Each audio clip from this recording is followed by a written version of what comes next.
Hey, mic check, mic check.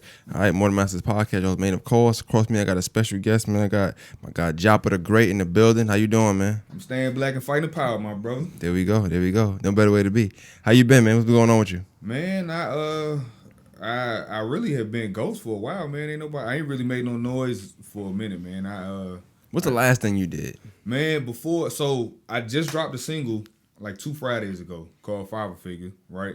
Of course, it sounds like some super deep heartfelt. When you hear Five Figure, you think about. I thought that too, yeah. Yeah, you know what I'm saying? You like, yeah. I wrote mad questions down, like, okay, how to be a great dad. You know what I'm saying? Like, exactly, man. But, you know, when you listen to the song, you see it's all about this right here. You know what I'm saying? So I hope that translates well on camera. You know what I'm saying? So, you got the shoes. Yeah, man. Y'all see the dad drip, man. Y'all see come on, man. Who got the monarchs out here in these streets like this, man?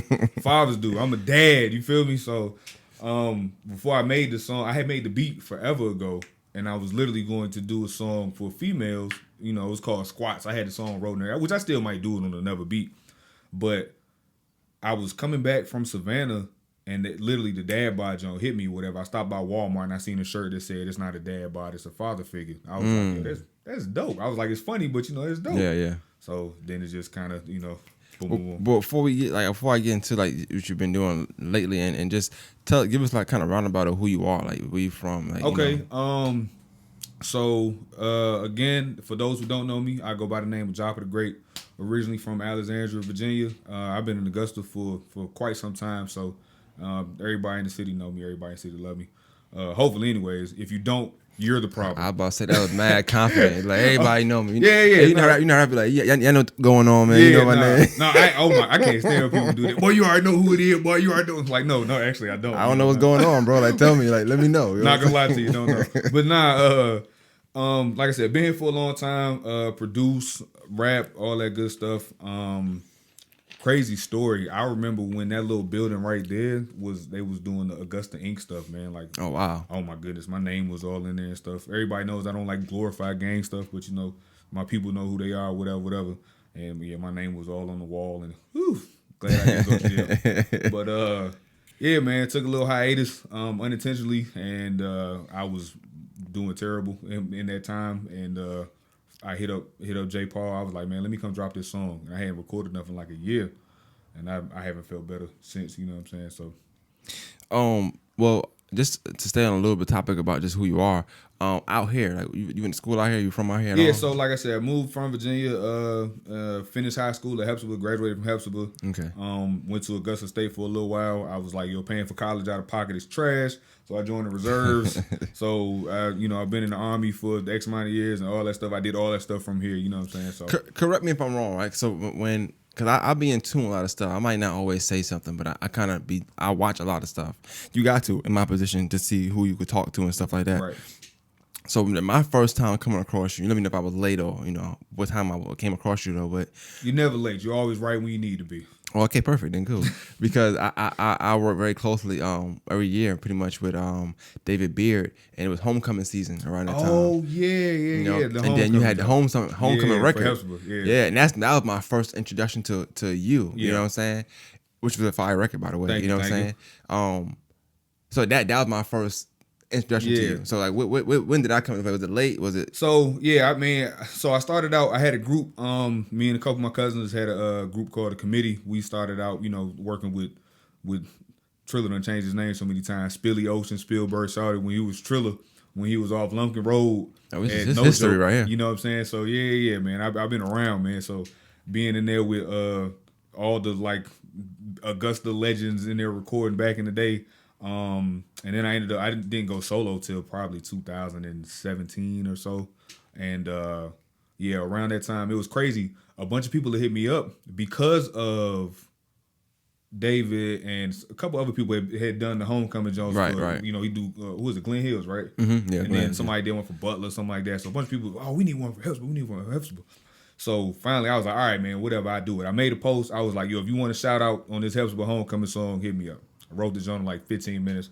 Went to my dog Nico. Cool flex. Yeah. I do this, man. I ain't gonna lie and be like, oh yeah, I just punch in, shout. I don't be writing nothing. I write stuff. It just doesn't take me a long time because I'm good. But so I write the joint or whatever. I go do the song. My dog Marcus Adams, he shot the video with his cell phone. He shot like 4 or 5 of my videos just with a phone. It was super dope, yeah.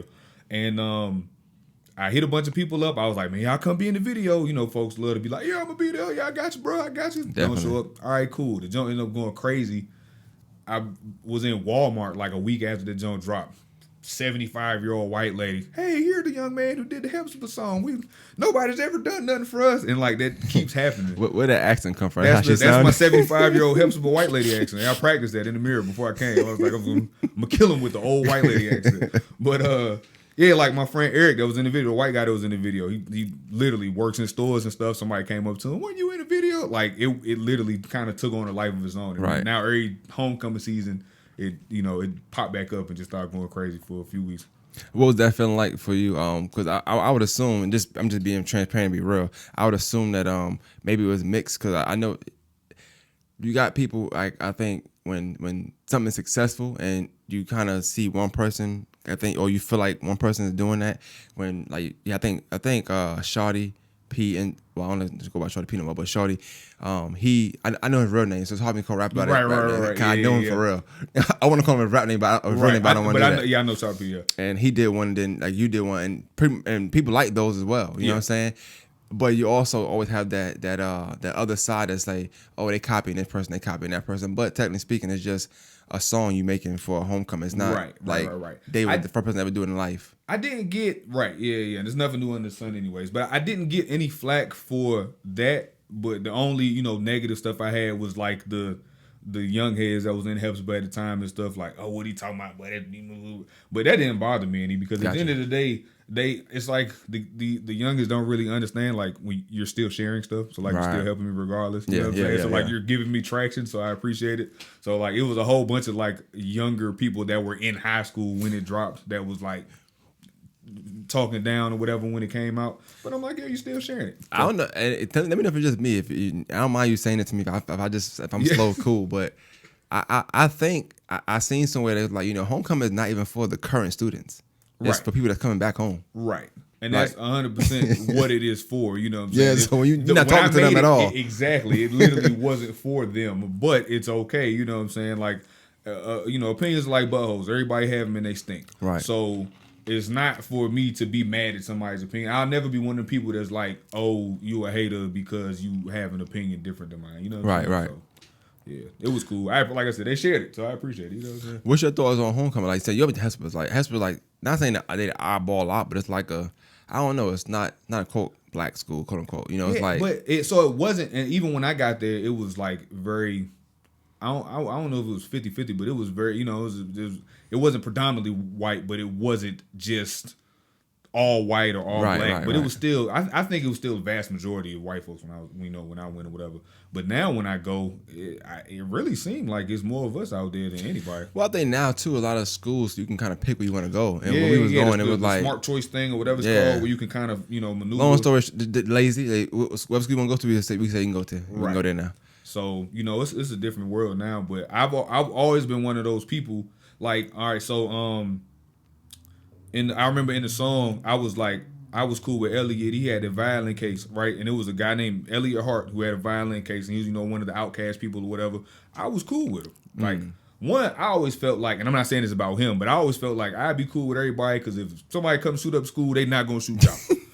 I'm not finna pick on nobody. I'm not finna bully nobody. You know what I'm saying? Yeah. So, and it was cool because, like I said, he was one of the people that, wasn't considered cool, wasn't an in-crowd person. But he was my dog. I'm gonna hold the door for him. I sit with him at lunch sometimes, stuff like that. So when I made the song, his brother reached out to me. He was like, yo, Elliot loves that. He appreciates that because nobody ever woo-woo. Yeah. I was like, hey, man, that's my dog, man. All love to everybody. So, yeah, man, I'm not. That's dope. Yeah. But with your background, right? So from what I'm gathering from you too, like with your background, you kind of got a background with just penmanship, like you write a lot, and stuff like that. So how was it like just being in a group versus like going solo? Cause I know you went solo later on, but like, tell me what that group life is like. Cause I only asked that question because I work alone, as you can see. It's just me, right? Very nice establishment. Yeah, I try, but it's. I've found that in a group sometimes there's so many opinions, so many It might be egos, maybe not be egos. Who knows? Right. So many different emotions, and then you gotta watch how other people feel and your opinions. So that's like, what's that group like when you making art though? Yeah. So for hours, because we were all very accepting of each other's art. You know what I'm saying? Everybody's, pen game is not going to be as sharp as everybody else's. In our case, they were all sharp, but in different ways. But the biggest problem was never that, because like I don't use profanity in my music. I cuss in conversation, I cuss in the regular world. But if I'm if I'm expressing my art, you know what I'm saying? Because music to me is art and is my art. I feel like I have a robust enough vocabulary where I can express my art without, using obscenities. So that way I can reach I know what it mean, but real quick, tell people what robust mean.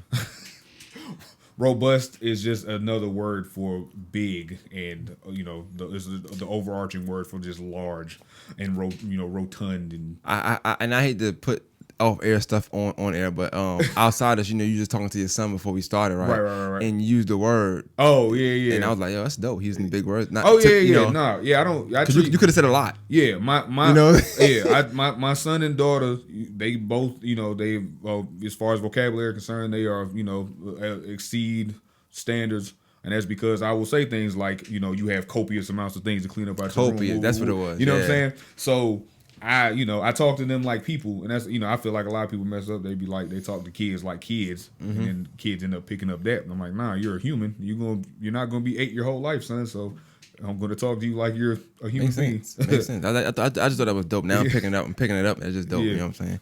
But yeah. So you talking about this, the group thing, like writing. Right. So as far as, like I said, the biggest issue that we had with the group was the financial obligations. It was never the being accepting of each other's art. I made all the beats, so everybody was able to.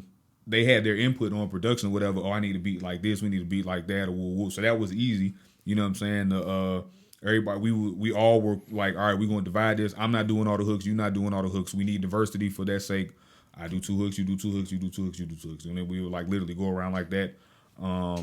We had singers. We had, you know what I'm saying? It was great. The music that we made sonically was dope, and kind of ahead of its time, because some of the stuff, like I had just released a record randomly that we did in like 2011, maybe. Yeah, I think it was right after I got back from Goodfellow. So 2011, and that joint was like, going crazy as far as like my streams and stuff is concerned. Like people actually gravitating towards it.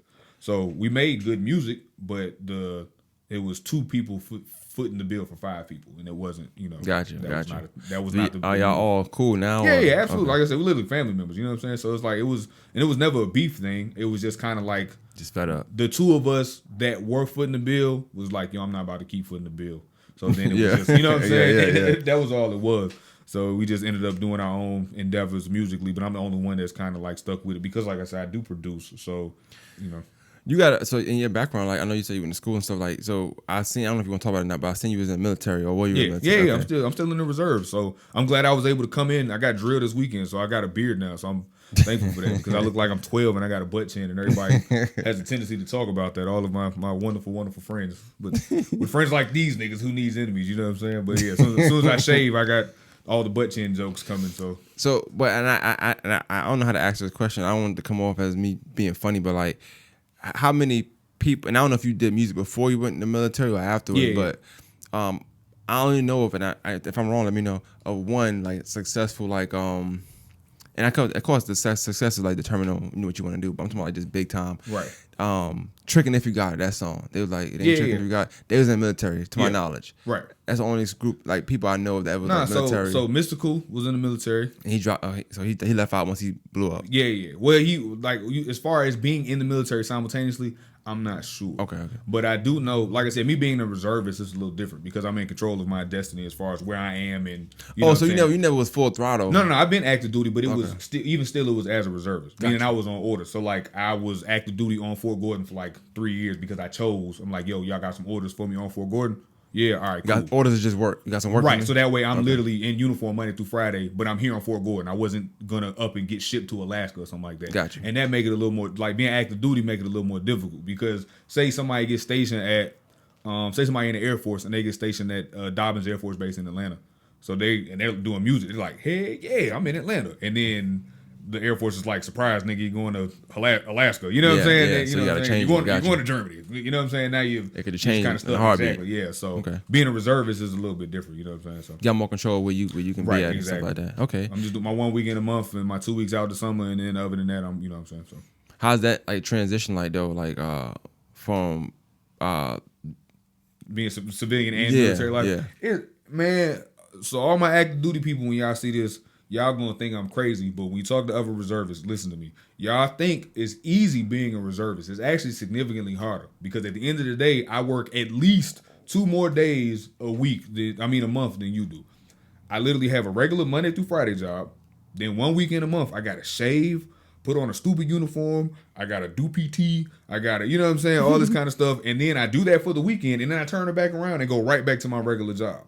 So, you know what I'm saying? It sucks, but it is what it is. Benefits outweigh the, you know what I'm saying, the negatives. But was you in ROTC in school or something like that? No, absolutely not. The crazy thing is I used to, you know, not pick on, but I would jive on the, you know, the folks in the pickle suits and all that kind of stuff. And the pickle suits? That's what, you know, the dress greens. That's what we was calling the pickle suits. You know what I'm saying? The dress uniform.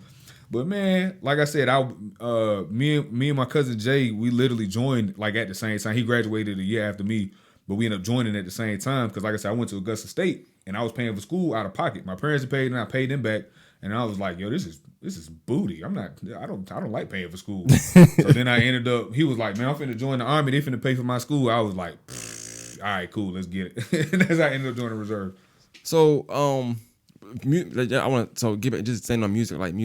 So like I know you said you've been doing it for a long time. You've written. So like, what was the scene like? Do you feel like for the height of it for you? Yeah. Back then. Like in Augusta, just in general. 'Cause I wasn't around, but I wasn't around in this form at that time. There was actually a time, because now I feel like it's the saturation level is so high, and the entry level is so high. You know, there's so many artists that it's so much harder to keep up with.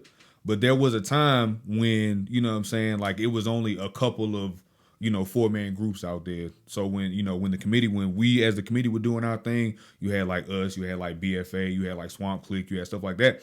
And, you know, we would all be cool. And if it was a show, we was going to go do a showcase. If it was something close, some in Columbia, we going, some in Atlanta, we going. And it was, I feel like it was a little more camaraderie. Mm-hmm. And it was, you know, we literally, I remember being at the grocery store with, I'll use rap names, with Hallboy and Mojo, and like some little kid was like, "Oh man, y'all the committee, y'all like that song, whoop whoop," because you know we put out a project and it was, you know, we pressed up like 5,000 of them, and you know was actually putting them out there in the streets and stuff.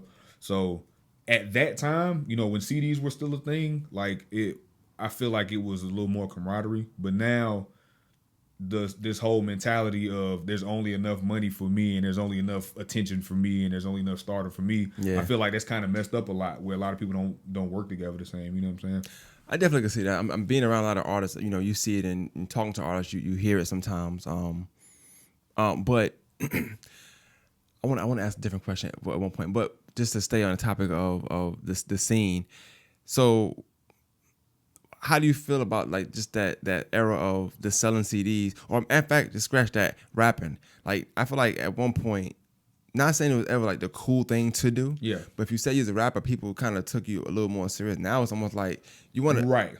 Even for me, like in podcasts, it's the same way a little bit because everybody doing it now. Right. Kind of like you don't. I don't lean in with that. Yeah, it's like, I want you to say you know me from that, but then I also feel like I have to somewhere in my pocket tell you how I'm different than the other people you may know of as whatever subject, podcast, rap, or whatever. Yeah, and it's hard to do that without sounding like you're saying, "Hey, look, I'm better than them." Right. But I never say that. I just I feel like you got to separate. You have to find a way to differentiate yourself. And as you can see, I'm literally out here with Monarchs on. You know what I'm saying? You got the dad shoes on. Not a single person is gonna come in here with some Air Monarchs. Well, actually, I'm finna make these notes cool. So Nike, when y'all see this, y'all go ahead and cut the check, because your boy is bringing Monarchs to the masses and not just 45-year-old dads with their shirts tucked in like myself right now. You know what I'm saying? They might sign you. They let Kyrie go. Right, exactly, yeah. Just keep your mouth shut. I know y'all need somebody, you know what I'm saying? Y'all gotta get these Monarchs flying off the shelf, baby. But yeah, man, like I said, when I'll meet somebody, and they'll be talking about music or something. I'm like, I don't feel like, what I'm saying, like I don't even want to say nothing or whatever. And then usually it ends up coming up. Like my kids are super proud, my wife is super proud, my parents are super proud. So they'll, like, one time my mother was at Whole Foods and she ran into Ludacris. She like FaceTime me or whatever, and she was like. My baby raps too. My baby does music too. You know what I'm saying? Hey, I'm shout like, out to your mom. That's what I'm dope, saying? I'm like, thanks, Mom. She was like, his name's Joppadagreat. And I'm like, I appreciate the fact that you feel like Luda should know who I am. But now inversely, so TK and Cash are both, like those like my little brothers. So when they were signed to DTP, I was around them a couple times, but not enough to where I was, Joppadagreat. I was just a guy that was with TK and Cash at the time. You know what I'm saying? So, but to her, she was like, you was around my baby, so you better know who he is. You know what I'm saying? So, but even that, I want to stay on that for a second. Even that, like, and I try to ask artists this a lot because y'all be around so much and you be so close to so many things. Yeah. That I think comparing it to basketball is the same because like you'll be in AAU, right, and you'll be playing against somebody and they be in the NBA next thing, right? League, yeah. And it's like you kind of was close to that because you might have been right there. You might have been giving this dude buckets. Could have been giving him the business. But for whatever reason he made it, right? So and you as an artist and you around TK and he doing what he doing now, and then the Ludacris and stuff like that. Maybe not as quote unquote Joppadagreat, but you right there, like you in them sessions, you in them rooms. Right. What them rooms like? What do you learn from them kind of rooms and what do you experience? A lot of stuff is just how to carry yourself. You know what I'm saying? Like regardless of the situation, be yourself. I've never been a starstruck person. So those kind of situations never mess me up. And I've seen those kind of situations mess people up where somebody be too male groupie, because that is a humongous thing, is dudes being male groupies. Like I always you hear people talk about it and stuff. Yeah. Like, yeah, whatever. No, niggas be male groupied out. Wilding out. And that will mess you up. You know what I'm saying? But fortunately, the only time I was ever starstruck was when I met Marvin Sapp. That was it. You know what I'm saying? So why him? Like, what I don't know. It just messed me up. Like I'm a big gospel music person to begin with. So there was a tour with it was yeah, my bad. Yeah, I'm not gonna lie. I thought you said Warren Sapp. No, I was like no, Marvin Sapp. I was like, when you starstruck, would have made it. Marvin Sapp. Yeah. Okay, there you go. So it was a gospel music tour, and I actually had a jacket. It was signed by Donnie McClurkin, Yolanda Adams, Kirk Franklin, Fred Hammond, and Marvin Sapp. And for whatever reason, when I met Marvin Sapp, I got kind of stuck. I don't know why. I don't even know what happened that day. You know what I'm saying? But hey, it happens, bro. Yeah, it happens to the best of us. You never would have made it, man. But I mean, hey, that's a dope song. Like, yeah, absolutely. That's like one of the top. Tier gospel songs of all time. Crossing gospel songs. Yeah, like it doesn't matter. It doesn't matter what kind of music you listen to. Never would have made it. Yeah, definitely. But yeah, man. So like I said, being in those rooms, like being yourself goes a long way. But I think you kind of got to be a good self too. I don't know, like not to big up myself like I already have a bunch of times because I'm amazing. But I worked on a couple of records with Jazzy Faye because P Nice is a friend of mine. Well, Ugly Money Nietzsche. I'm sorry, he's Philip is a friend of mine, and he was with 8Ball and MJG with Push Management. Right. So I was staying in Atlanta. I helped build Mercedes-Benz Stadium, so I was up there for a couple of years. And I was working. I was with him like every single night. So he was, because Ball and G's manager was Jazzy Faye's manager at the time or whatever. So they're all cool. How that work though? Like getting I tell you get credit for those. Like do you get I mean the record never materialized. It was like for an artist that he had, and I think he ended up not messing with him no more, whatever. But I mean it was just dope for the experience. You know what I'm saying? And if it was one of the things where if it would have took off and I didn't get any visible credit, as long as he would have known, so that way I could have made it materialize into something else, I'd have been cool with it. You know what I'm saying? That's dope. But it never materialized to that level. But it was just cool that, I was able to be in a room with, put input on, and work. You know what I'm saying? But I asked these questions because I know people. I know the cool thing to say is you don't care about accolades.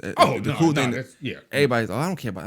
I care. But I definitely. Me being in what I am in the city today, and just how media works today, like, oh, this artist is the big, this artist is top 5, this artist is this. But when you hear artists that's saying they was in these rooms with these top people in the world, artists like, he gave you Sierra, he gave you he worked with Petey Pablo, right?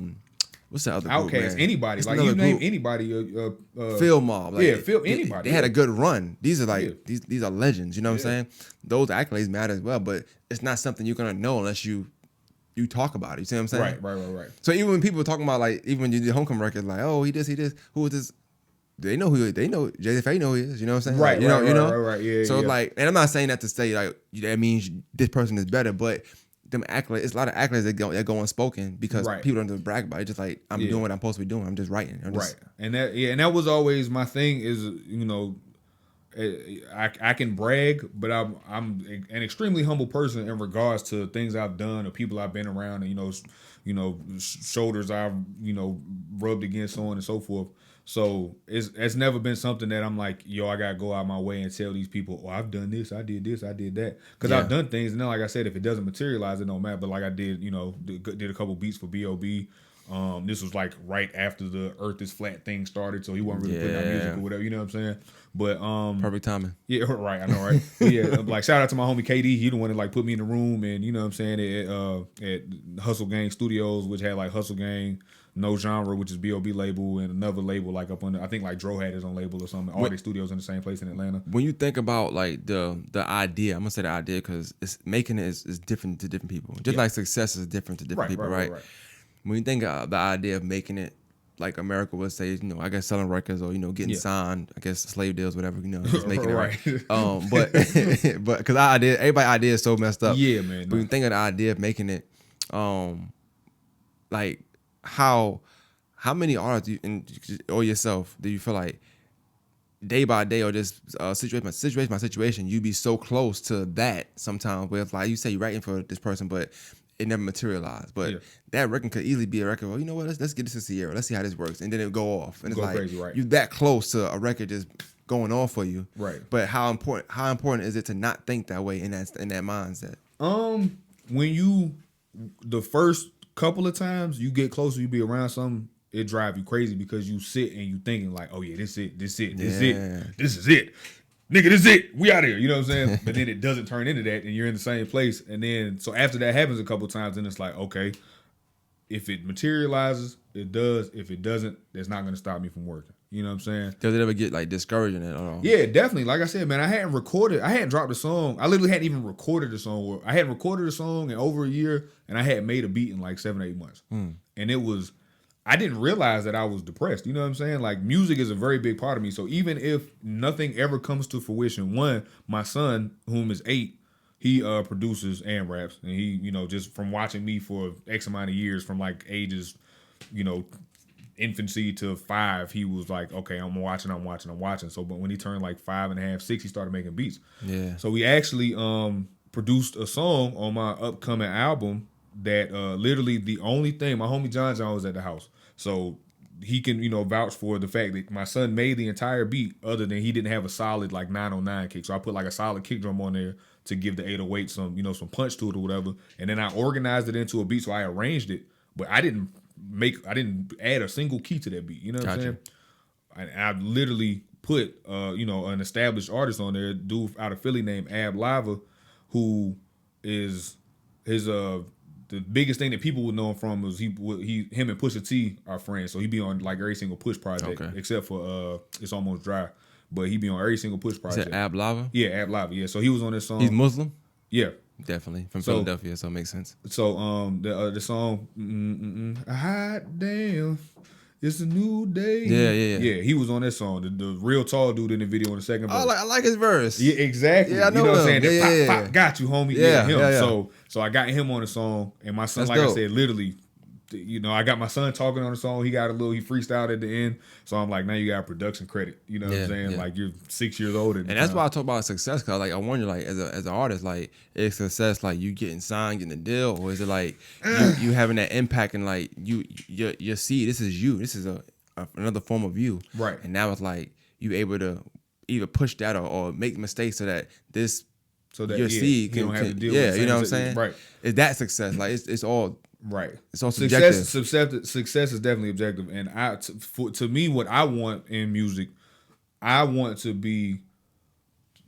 definitely want the money. A lot of people, they won't admit it. Why don't you hear? Cause I love it. I love it too, but I definitely would love it even more. Tell you, man, power be off, lots of money from it. You know what I'm saying? Trying to tell you. But I don't want to be bound to contractual obligations as far as music is concerned. I want to make the money. I would rather be like a Currency or a Starlito or doing good and not, stuck up under the mighty thumb of some major that makes it to where they can't drop stuff. Right.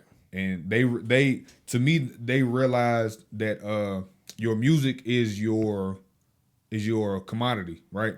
So if you have a fan base that wants the commodity, give them what they want. And that's how they eat. You know what I'm saying? So I just want to be to that point where I have a fan base to where I give them exactly what they want, and that helps me to the point where my family's taken care of. Before I get into the next question, because I do want to, you touched on something I want to get into, but before I get into that, I wanted to ask you, because we talked about it over air a little bit too, but what's your thoughts on interviews? Like, I'm not going to lie. So, and I'm going to be transparent and, be honest on here, because that's what I like to do. You're going to keep it funky, right? Yeah, I try to. So, like, I'm not going to lie. I really don't answer messages a lot. I ain't going to lie. I really don't, right? Yeah. But I already knew who you was. So when we spoke, I'm like, all right, cool. But I work 12 hours a day, so I ain't really thinking, But then, like I told you, I got a certain system where it's, okay, I can do artists, this, that, and third. I really try not to do artists, I'm not going to lie, because they don't really give great interviews. Just keeping it real with you. Yeah. And that leads to my question, though. Like, we talked about that, like, what do you think an artist's approach, or how do you feel like as an artist your approach should be on interviews? Because I think sometimes people come and want to do an interview and they just want to be cool. They want to look cute. They see, no disrespect, no Brandon at all, but they see Off the Porch. Right. They see sometimes Vlad. They see sometimes these other smaller, because you be the camera, you got good footage, cool. Right. And they just smoking and talking. Yeah. And they thinking that that's what's going to happen here. You already see it's a business. I can't just have you smoking there for one. Right. But I also feel like, at least for me, when I'm putting out, I want it to be where it helps that person. I hate to charge somebody and they interview and then it don't help you at all. It's like, I feel like I robbed you. Right. You know what I'm saying? Yeah. So the approach to interviews, like, what, as an artist, if you can give any kind of help or help, just pointers to them. I feel like some people need some media training, you know what I'm saying? Now, if that's not available to you, if you don't even know who to go to, find somebody in your circle, because I a lot of times all my friends come to me for writing papers. My mother-in-law, she hit me up and need a paper, you know what I'm saying, for school or something. You know what I'm saying? You got the vocabulary words. Exactly. So find somebody that you know that has a grasp of the English language, get with them, do some mock interview questions, practice. The biggest thing that will help an artist, because we, like you said, we talked about this off camera. I respect the artist completely differently if they do an interview and they give a good interview. People that just show up and they just be, yeah, man, you know what I'm saying? So I like, goddamn, you know what I'm saying? Fuck that shit, goddamn, you know what I'm saying? Like, only, like, that is not, you're in the entertainment business, and everything you do should be entertaining on some level. Mm-hmm. An interview should be entertaining, even if it's not funny. You should still be the watcher and the listener should be able to be captivated enough to where they want to continue to listen to the interview to see what you got to say next. You showing up drunk, showing up high, showing up trying to purvey that you are drunk and high, showing up with alcohol, showing up with drugs to get drunk and high to do the interview. None of those are good things, because it's not entertaining. Like, if all you're trying to do is show other drunk and high people that you can be drunk and high too, that's not going to be very helpful, because usually those aren't even the people that are, buying music and being supportive of brands and stuff like that anyway. You know what I'm saying? So get with somebody that can help you as far as talking. And I feel like just I'm trying to stop saying I feel like I got to get around you. I got to get some more words for you. I'm going to hit you up with some words. Hit me, man. I got it. I ain't going to say I feel like. I'll say this. In my experience, there we go. There we go. I got Doug for that one. In my experience, I love that, man. I might just stop now. In my experience, though, I just think that artists, when you're doing an interview, you should definitely cater your interview to, hey, this is me speaking, and this is why you should listen to my music. Right. It should always gear someone to either being intrigued about you, whether it's your music, your brand, what you stand for, or something like 100%. That. If I watch an interview and all I can say is, okay, he know how to roll a blunt, he smokes weed, and he drinks. Oh, that's my friend. My neighbor down the street do that. Right. You show up with Hennessy, and then somebody watching is a Douce drinker. They like, well, I ain't finna rock with him. I know, right? You know what I'm saying? They don't think of things that can go left. Or you could lose a brand. Like you branding stuff up here, whatever the case may be. So it's a lot that goes into that. But like I said, my experience, I definitely be wanting artists just to. That's why I ask like personable questions. I might ask about your social media posts. I be trying to get people engaged in the person, right? So that they can say, you know what, dang. Let me go I check music out. guarantee you, after this, somebody that is a part of your fan base, because this is when you're doing interviews, you're crossing fan bases. Yep. So I guarantee you, somebody from your fan base will watch this and be like, "Yo, this Joppa dude, let me check out his music. Let me see if his music is as entertaining as his interview was." And that be my goal all the time. Even if somebody come up be cocky, I had shout out to my guy. I had Trues up here. Yeah. I don't think Trues is cocky, but I know we can come up that way because that's like an up northern kind of vibe type thing. 100%, yeah. But I think people seen that interview and say, "Let me go check this music out." Exactly. He wasn't really crazy about the interview. I guess he had a problem with some question I asked, which is fine. But I think that in hindsight, what he didn't get from that was the fact that people hit me up and like, okay, I see why he talk. He can rap. Right. You know what I'm saying? But that stuff you don't see. Those accolades you don't see sometimes. You listen to the interview like, dang, this dude, boy, he think his shit don't stink. Right. Then you go watch the interview. I mean, then you go listen to his music. Like, okay, well, never mind. He's got bars. Yeah, he getting off. You know what I'm saying? So, yeah. But you mentioned something a little minute ago, and I wanted to kind of touch on that. You was like, you didn't make music for a while. You know, you felt like you was depressed. So, like, where have you been? Like, what was the reason for the hiatus? Like, where you been? I had just been working. I did a whole lot of working out of town. I was working in Virginia and commuting back and forth when I was off and stuff. So that way I wasn't, not with my family and stuff. And just going through a lot, like pandemic time frame. Just kind of messed up a lot of whatever. And I was just like, man, I just ain't worried about it no more. It ain't turned into nothing in this time frame. I ain't worried about it no more. Woo whoop. But like I said, I didn't realize that I was depressed because I wasn't getting out my artistic expression. You know what I'm saying? Right. So when I finally decided, because like I said, I literally made the beat for Father Figure. I made that beat 2 years ago, and I had wrote the song a year ago plus. And then it was finally, like I said, I finally was like, let me get back to recording. Because I have a stash. I have a cache of music that is unreleased. So I literally was like, I need to drop something. So I just randomly dropped, like I said, a song from like 2011. People liked it, right? So now I was like, man, let me go record something. So now I went and recorded and then dropped it. And as soon as I let people hear it, everybody was like, oh yeah, this is going to go crazy on TikTok. This is the one, you know what I'm saying? Right. Literally random people. Some guy hit me up today and I sent it to my father. I was like, look, I don't know this guy from a can of paint. He was like, yo, love your music. Like, you're going to be on top soon. Like, this is refreshing. So, how much did it help you to get out of that slump you didn't even know you was in, to just drop the unreleased song first and get that feedback back? That was kind of like the catalyst, because I was like, man, I got all this music and this is my commodity, and it's considered sometimes to be a hot commodity, so let me get it out there to the people. Right. So when I released that joint, people was like, well, this is on fire. I was like, I could tell it's old, but this is on fire. I listen to it now. So I was like, all right, cool. I still got it. I had it then and I still got it now. You know what I'm saying? So, but how important is that for artists to just, I know, like I said, I know people like to be the whole too cool for school. Oh, nah, I don't need man. support. How important is that for somebody to be like, the affirmation? Yeah, man. Like I said, I told the dude that hit me up, I was like, man, you don't understand how important this is to me. And I appreciate it because it is discouraging, especially being somebody like me. Like I said, I don't cuss. You know what I'm saying? Right. Ooh, excuse me. I don't cuss in my music. I make usually what's considered, backpack music or whatever. I can make the Eminem music? Huh? No, not Eminem. Oh, no, okay. no. Like saying mad words of bees? No. Oh, okay. No, not all that alliteration. I don't know. You got the vocabulary. Blazing with the Cajun and blazing. Nah, I'm not Eminem. But a Wale or J. Cole or Kendrick Lamar. Gotcha. But for every one of those, for every big crit, you got 57 futures. You know what I'm saying? Gotcha. For every one J. Cole, it's 127 Young Thugs. So it's a whole lot harder to even be received, because a lot of times I take something to somebody or DJ him, because a lot of times DJs love music and they'll hear it and be like, man, this is dope. I kind of don't know what to do with it, but it's dope. You know what I'm saying? Yeah. And you just kind of get that all the time, so it gets discouraging in that regard. But like I said, when I dropped that, and that was with my group, so it was more like more radio stuff, and they cussing and smoking and drinking and all that kind of stuff.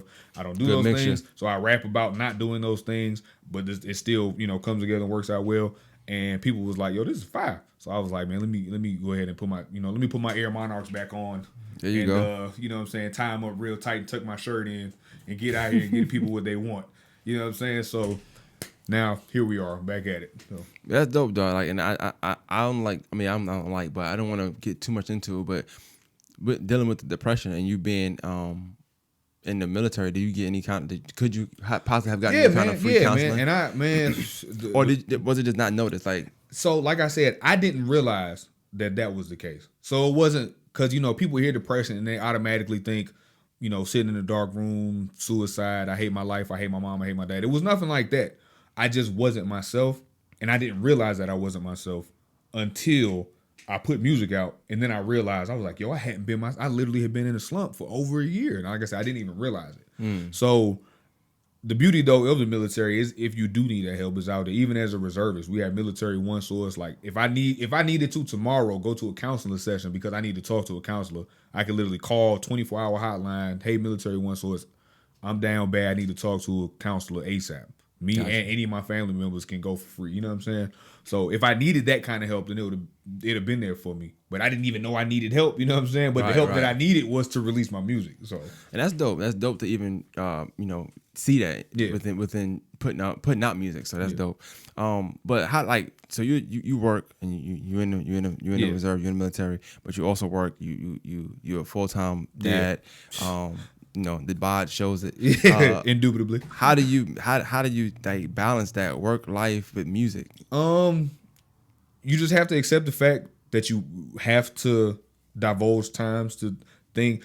We all give time to things that we care about. There's no non-monkey version. I don't know. Either way, grease monkey just means you work on cars and get dirty stuff. Yes, I do. So I'm a hobbyist as far as automotive hobbyist are concerned. Yeah. So going fast is fun to me. I literally have a right-hand drive car outside. I'm sure you didn't see me get out of it, but the steering wheel's on the right. I had an importer from Japan a couple years ago. Oh, so another flex is all good. Yeah, you know what I'm saying? Nothing crazy. But you don't work on cars. I just get cars sent from overseas. Nothing crazy. Yeah. Don't we all? You know what I'm saying? Yeah, of course. Why not, right? but yeah, man. So like I said, but balancing all of those things, I just know that I love doing them, so I just decide to, dedicate time to them. You know what I'm saying? It's really not as hard as people make it seem, but you just can't get consumed. A lot of people, nowadays, it's like gaming. You know what I'm saying? A lot of people will get thrown off of their whatever else routine or game because of video games, like a 2K drop, and then all your time gets invested in 2K. Right. You can't successfully do other things if you're investing all of your time into one thing, if you're a jack of all trades. Now, if you're playing 2K and you stream it and you get money from Twitch for streaming, play 2K. Play 2K all day. But if you got a family and you got a job and you make music, and then 2K comes out and you're for 16 days straight, all you're doing is going to work and playing 2K, you're falling behind in your other aspects. So that's how I feel about it. You just kind of have to break up the time and do, I'm here having an interview with you. I was at home having dinner before that. Before I was having dinner, I was, making music. And before that, I was out with my son. I took him to a doctor's appointment. Like, you just have to accept the fact that you can't divest all of your time into one thing. Yeah, I think, because people ask me that a lot of times. They'll say, like, how you do this, how you do that. I'm like, you just got to budget it in. You got to make do it. Yeah. Time it's like me asking, like, well, how you pay your bills? Yeah. Well, you get a certain amount of money and you ration it out. Exactly. Yeah. And sometimes the bill comes. Sometimes the bill you don't care about, you might not pay. I don't know. That's how it works. That's how it works, right? So I can definitely attest to what you're saying as far as like balancing that work, family, business, music life. I know it's not easy to do though. Right. No. But when you balance correctly, it's not easy at first. Yeah. And then once you establish a semblance of a routine, then it becomes easy. You know what I'm saying? Second nature at that point. Like, I can rap easily. You know what I'm saying? It wasn't necessarily the easiest thing at first when I freestyle. But now, like, if you like, hey, Jop, I need you to come off the top of the dome and give me 16 bars, I can do it absolutely no problem. You know what I'm saying? And it's just easy now. Speaking of rapping, before I get to the single, I want to get into the album. So The album, is it already done? Like, album is done with the exception of a track that TK is going to be on. It says Can't Stop the Job. Yeah. So for those who don't know, Joppadagreat has literally been my moniker since I was like 5 or 6. I remember like when Discovery Channel was new, there was like a thing on like Alexander the Great, and I thought he was just super dope. And I remember the Discovery Channel thing. I don't even remember it, but I remember it was like, he said he wanted to conquer anything that he could see. So I was like, yo, that is a wonderful way to live. This is what 5-year-old me is thinking or whatever. So I literally took the name Joppadagreat then. So now it's crazy. Like I get on Instagram and there's so many Woo the Greats now. You know what I'm saying? No, but that wasn't the case, and I've been Joppa the Great for so long that I was a Joppa the Great before that was the case. And you know, people hear this and be like, whatever. But like I remember my friend Dimitri Carney, we were at Basic, and my grandmother calls me. I called my grandmother because we had phone time. So I called her, and then she was like, "Hello, who's it?" I said, "It's Joppa." She said, "Joppa the Great." Well, hey, grandson. Woo. You know what I'm saying? He was like, "Nigga, your grandma call you Joppa the Great?" I'm like, "Yes, man." I was like, "Yeah, this is really a thing in my life." You know what I'm saying? So, yeah, man, Can't Stop the Job is literally just my kind of like my return because I haven't dropped a full-fledged album by myself. I dropped a couple of EPs, but I haven't dropped a full-fledged album in some years. Well, so, how does, as an artist, how do you attack album mode versus EP mode? Like, what goes? So how is it different? So usually because like I said, I have a humongous cache. Usually with EPs, what I do is I take stuff that I know is generally more commercially viable or something like that. So it's just like a couple of singles. You know what I'm saying? I can throw 3 or 4 singles on, or what would be deemed as a single. Gotcha. Throw them on a project, throw it out there, shoot a couple of videos to them. Ooh. With an album, people that appreciate my art understand that I'm going to give you words and I'm going to give you, encouragement and I'm going to give you the black man's plight and I'm going to give you, you know what I'm saying? So they want those things, but that's not generally something that's going to be dropped individually or, you know what I'm saying? Right. So that is the kind of stuff. All right. I don't know what just happened. Ain't no telling, bro. But you know what, an album, because you can say, oh yeah, that's album music. You know what I'm saying? Like you'll hear somebody drop a song and hear somebody, showing some new music off for you, be like, oh yeah, that's an album track. That's album. So on average, I make album music. So it's not hard for me to make an album. Got you. So yeah. I asked like the attacking it just because like, so is the album more like, would you say it's more more of a concept, so you kind of go make music based on that, or you go in there making all sorts of type music and you just kind of pick from there? Right. So with this situation, it's kind of because it's Can't Stop the Job, everything is kind of more upbeat. Like it's still kind of a concept. It's not like a concept album like where Good Kid, Mad City, where Kendrick was giving a whole day in the life of a teen in LA. It's not like that of a concept album, but there's nothing on there that would be considered down or anything because it's, like I said, the title is Can't Stop the Job. It is all motivational music. You know what I'm saying? So that being the case, it is cohesive in the regards of a concept in that frame. But it's not, like I said, it's not a conceptualized album. So you made the album. Did you make the single first or the album first? And talking about Father Figure? Yeah. No, I literally just made Father Figure. I've been had like all the stuff on Can't Stop the Job has been done. Like I said, with the exception of the song that TK is gonna be on. I don't have it back. And then but that's really it. And I wasn't like I dropped a single with Project Pat probably 2 years ago now. But I'm not gonna put that on there because it's been out for so long and it was just standing alone as a single. But I was even gonna put that on there, but like I said, that was more. How do those records come about? Like, how do you get a record with Project Pat? You said it like it was nothing, but it's something. Project Pat is like it's Project Pat, right? And you know what's crazy? I reached out to him via social media because he was on like Dirty Glove Bastard or something. He did some platform, did an interview, and he was like, "Yeah, man, to me, man, it make more sense if you hit me up with the music because if I work with an independent artist, man, and I charge him $1,000, it's gonna be better than trying to charge $5,000 because average person could get $5,000. I mean, average person can get $1,000 before they can get $5,000, $10,000. Man, you heard me? So woo. So I was like, that is genius. So I'm gonna reach out to him. Let me see what he say. So you know what I'm saying? He gave me a super good number, and the turnaround was amazing. And he was like, if I do 700 features in a year at $1,000, I just made $700,000 that didn't have to go through a label. There you go. And it's significantly easier for him to do that than like I reached out to Juvenile and he was like 20,000 or something. And I was like, yeah, that's absolutely asinine. I like You're it. one like of my favorite. But yeah, you're not 20,000 favorite. Juvenile. I'm terribly apologetic for the inconvenience. It's not gonna happen from me. So hit up Pat. He hit me back. He did the record. I was gonna try to shoot a video. I didn't have all of the the funds that was necessary to go because the appearance price is different than the record price. Obviously, yeah. So, but I definitely want to materialize a video. I have a concept for it where I don't have to have him for the full thing. So I'm gonna try to work that out so that I can finally get a visual for it. But yeah, man, it's super easy. Pat is an extremely cool and humble, easy to talk to dude. That's dope. Yeah. Well, let's get into the single. I want to get into that. Yeah, single. Definitely. Dad bod. Yeah. No, sorry, it's father figure. Yeah. But it's about. Dad so bod. I seen your story. I watch a lot. Yeah. So I'm on your story. And I wasn't really understanding, like, what is he doing? Like, why is he dressed like this? Right. This is not even how he dresses. And I don't even know you. I don't even know you, right? But I'm saying that's not how he dresses. Like, I've seen him. You can tell that this is not you. Like, this isn't right. Yeah, I don't understand. Like, why you look so awkward? And you were looking like a dad. So but now it's making sense. Now it makes sense. So literally, man, I just decided to. This is branding. You know what I'm saying? Like, remember when the baby was pulling up in places in a diaper and stuff? You know what I'm saying? Like, this is the exact same thing. So people see this and it was crazy, man, because I had on a decent fit, man. I had on like the Allen Iverson Georgetown jersey and like some camo jeans or whatever, and my Monarchs, right? Because they still match because it's like navy blue or whatever, right? Great.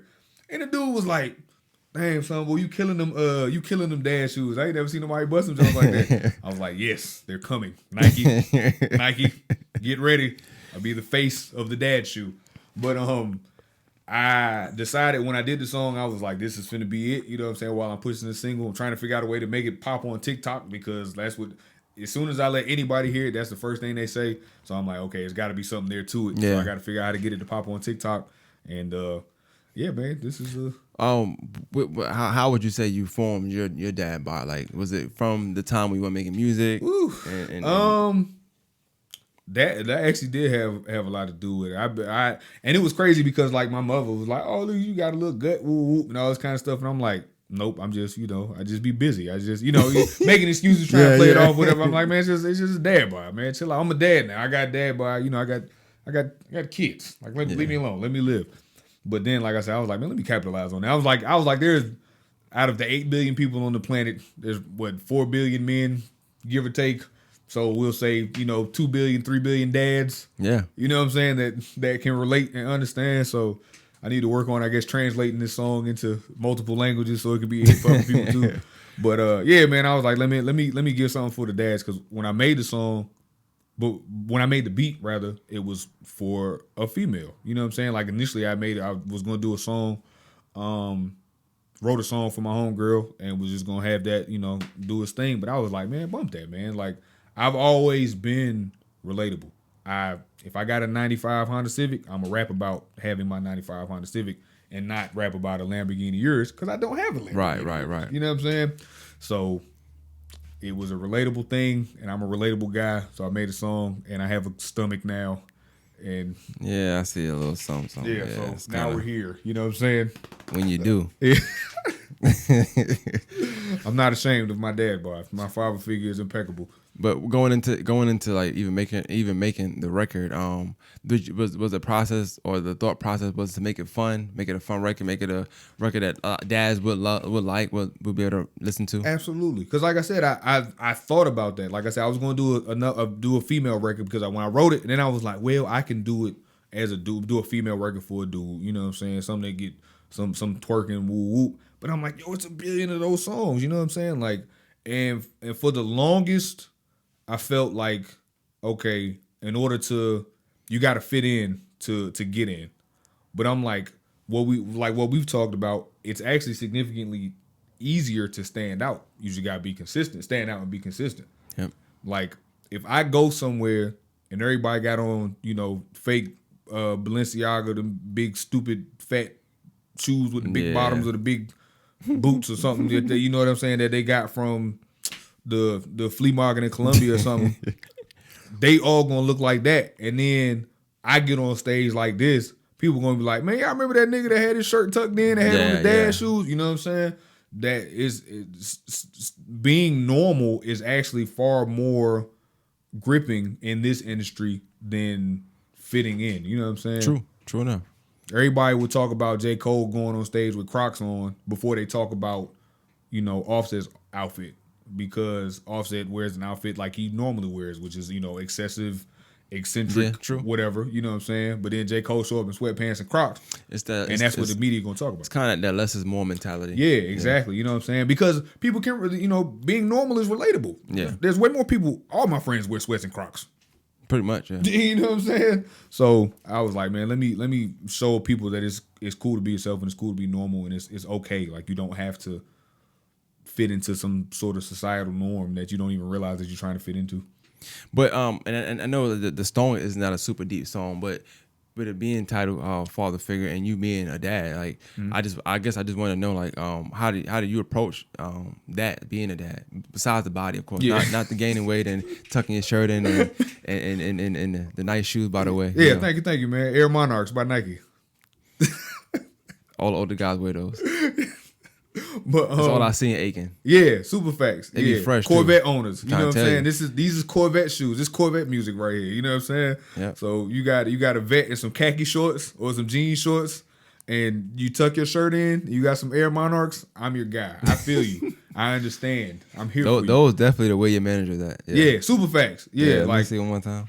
This is when you know what I'm saying. When you get one of these right here, you know what I'm saying. When you get the, I don't appreciate. Matter of fact, where's your manager? Let me speak to your supervisor. Oh yeah, these the man Karen Jones. You know what I'm saying? So the man Karen is funny.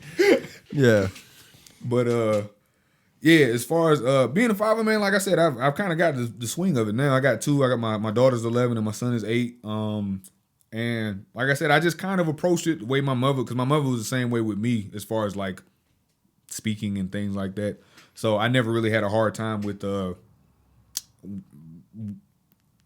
as far as transferring information from myself to my kids. You know what I'm saying? Yeah. Like a lot of parents act like they have a hard time with communication.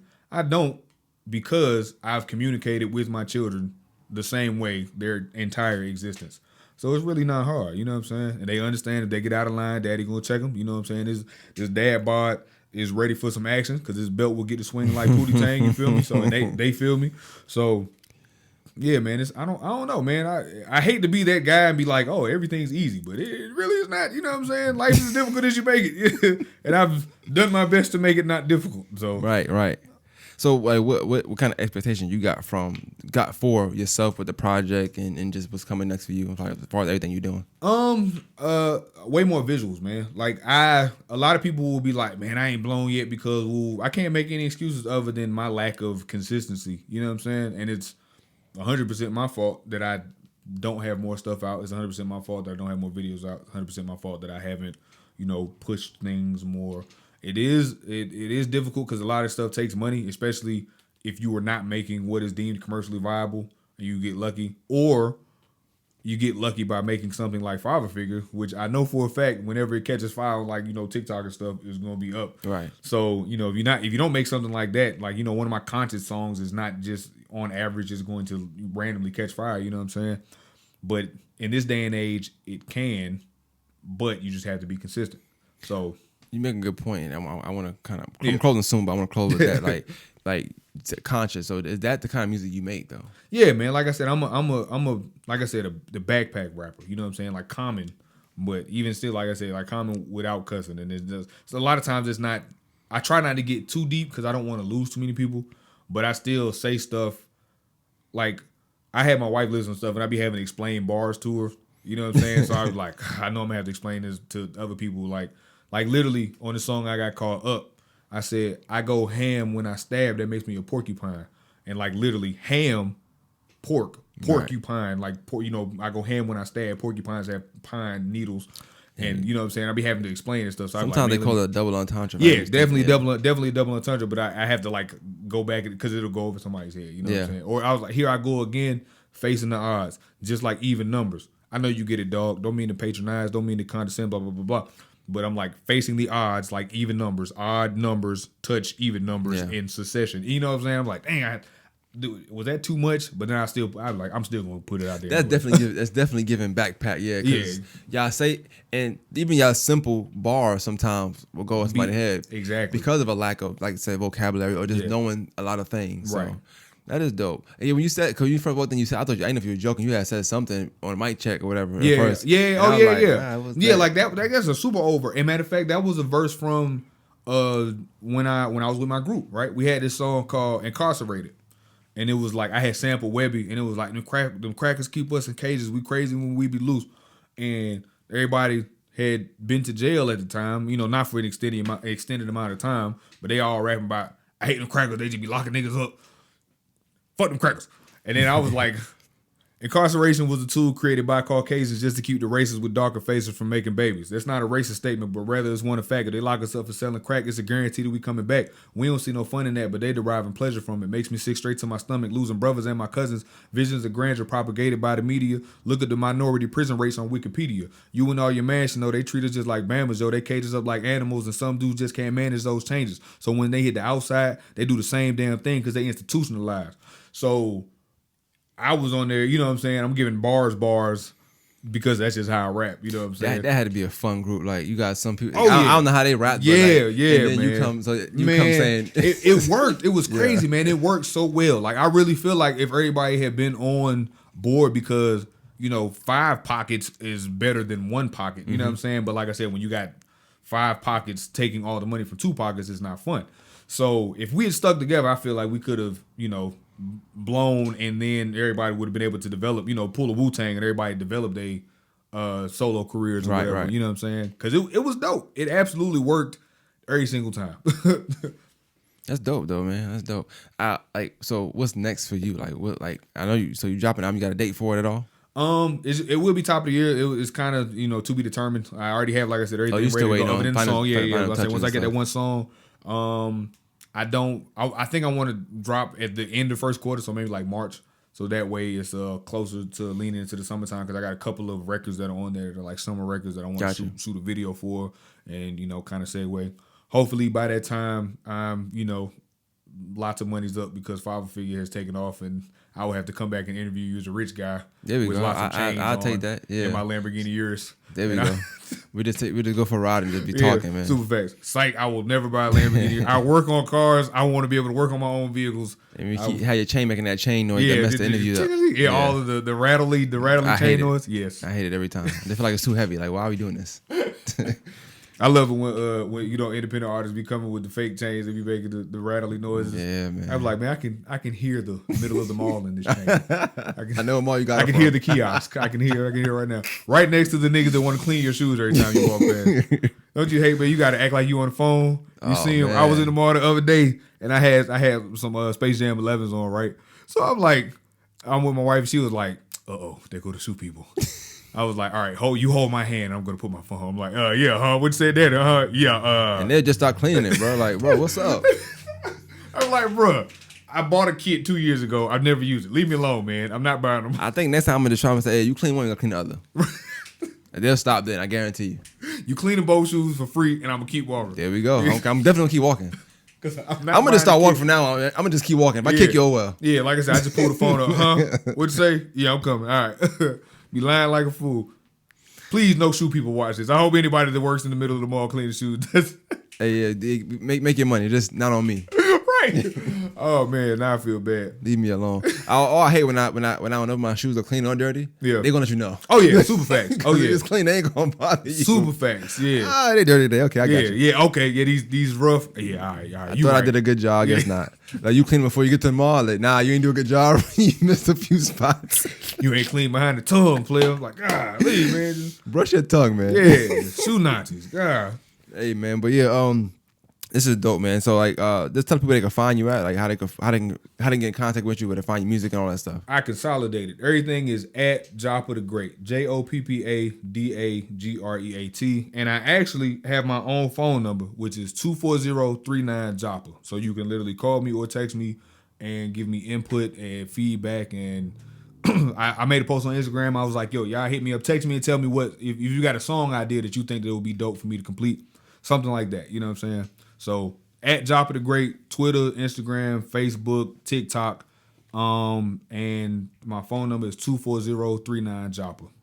Oh, I see you. You got the phone number and everything. Yeah. Like, man, when I found out I could do that and I did that, I was so excited. I literally was calling my family members. Hey, just text me, bro. Yeah, like just hit me, man. 240-39-Joppa. Don't even, you know what I'm saying? You can remember that. You know you're talking to Joppadagreat.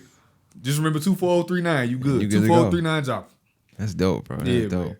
Hey man, this is dope. I ain't gonna lie, like I don't really care to do artists. I ain't gonna say a lot to you. I know. That's what, but this was dope. I could honestly say this was a dope interview. Even getting insight into you. I appreciate you giving me the ability to break through. I hope it opens the door for some other artists. But you have to pre-interview them to make sure that they have the ability. It sounds like a lot of work, I must. What number you said to call me? I'm gonna tell them text you. Man. Hey, artists that need help. If you need some media training and you need some practice interviewing, 240-39 Joppa. Joppadagreat gonna get you straight. Don't even worry about it. Get you straight. He's not a mechanic. Yeah, I'm not a mechanic. I'm a grease monkey with no racial slurs intended. All right. All right, man. We out. More Masters podcast, man. This is dope.